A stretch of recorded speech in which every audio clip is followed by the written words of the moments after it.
I want you to stop everything and see if your company is worker friendly or not. For those of you who don't know, I'm Mira. I'm an ex-marketer who knew nothing of financial literacy to now a wealth building enthusiast with a goal of building financial freedom. This is a really important topic to talk about because why would you want your income restricted? Hello, no, we are not doing that in 2026. Heck no.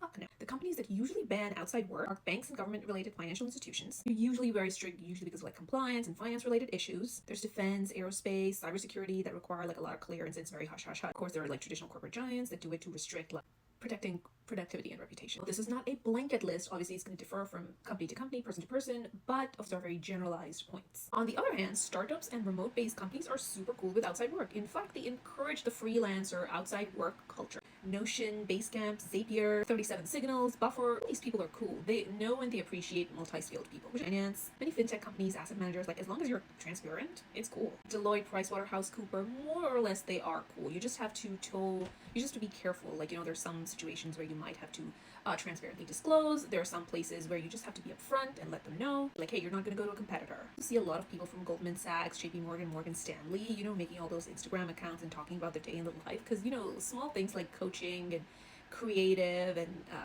content is cool with them. But I think that they would be needing approval. Also, tech and creative companies like Google, Meta, Microsoft, Adobe, Shopify, HubSpot, Spotify. Typical rule of thumb is if your side hustle is unrelated to your employer's business, it's done outside work hours, disclosed and approved, whether explicitly or like nonchalantly, you should be cool.